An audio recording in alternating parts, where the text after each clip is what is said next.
Hey YouTube, how's it going? Mevlin back here again with another Alchemy Stars video, and for this one I'll be showing you a step-by-step instruction on how to be doing Thunderbolt Spire 13.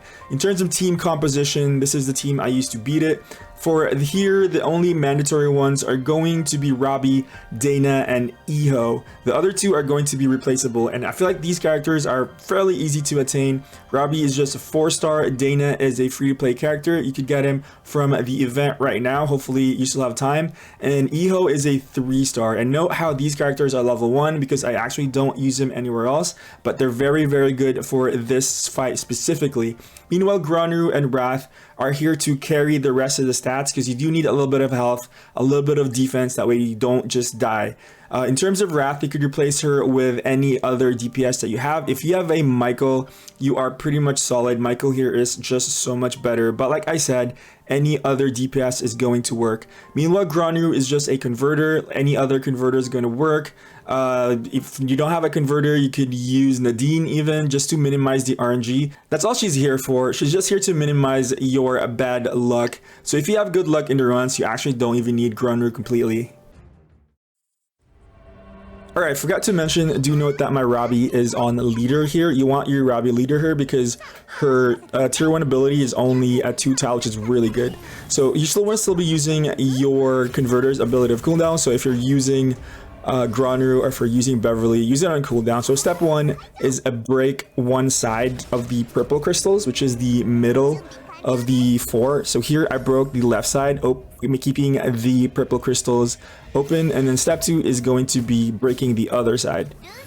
So that's going to be the first major step, making sure that all the purple crystals are going to be exposed. Now the problem here is that now they're going to run towards us, and now the purple crystals are going to be covered. So now we want to waste our turn here, run away and bait them away from the purple crystals, because we're also waiting for both our Robbie and our Dana to have their cooldowns up. So you can waste a turn here, run far away, preferably towards the side where the summoner is.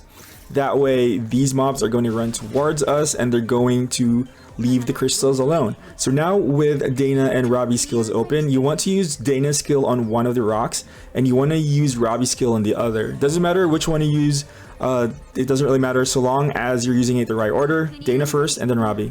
So here I'm going to use Dana's skill to break that side, and then I'm going to use Robbie's skill to both teleport and break that rock at the same time. And notice how I made sure, that's why I used my Granru skill earlier. I needed to make sure that all of these are connected, that way I take all of them in a single turn. I'm also going to use my Granru skill here, again, just use it on cooldown. You kind of have to because you really want a lot of yellow tiles. Also note here that I'm only going to be taking the outer yellow tiles, that way I have some yellow tiles in the middle for later on. So I'm trying to minimize my yellow tiles here. I probably overthink this again. Yeah, like always, I always overthink things, but you know, doesn't hurt.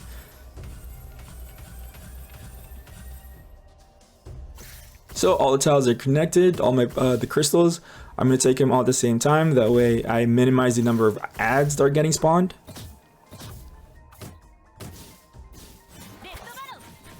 And here you actually don't want to kill everyone, because we're going to be wasting our time here in the first phase waiting for cooldowns.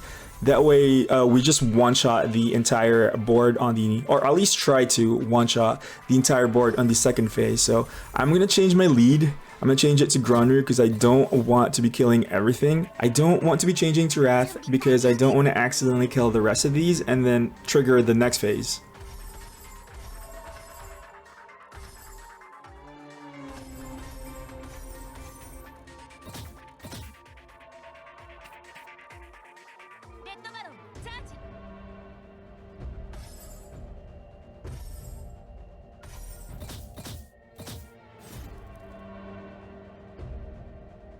So now that I only have one turn left on both Robbie and Dana, I'm going to be switching to my Wrath and be killing this mob because I'm already ready here. I'm ready for the next phase.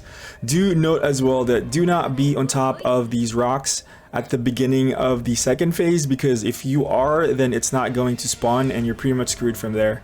So the plan here is to be using both Dana's and Robbie's skill to kill 4 of the rocks. They're going to destroy 2 of them each, and then we're going to use Aurora Time to break the other 4 and then try to collect them in one turn. I don't do that here, unfortunately, because the tiles are not connected, which is pretty sad, but that is the plan. The plan is to do that all in one turn.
So like always, only take the minimum number of tiles, which is going to be 15. We want to be leaving as many yellow tiles for after we Aurora Time, and you want to be you want to end your turn.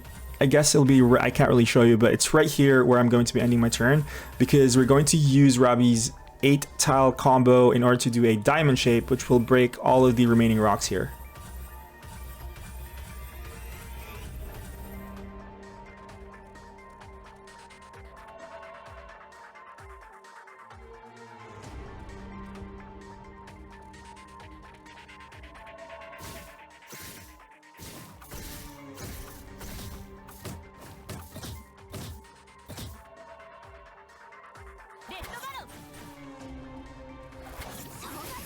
Wait, actually they are connected.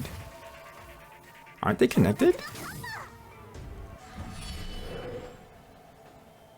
I just realized the tiles are connected and I'm an idiot.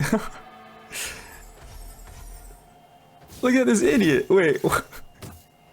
Well, I guess now I know that sometimes I even make mistakes. Yeah, I could have done this all in one turn and be fancy about it. But doesn't matter. We could do it in 2 turns and clean up the rest.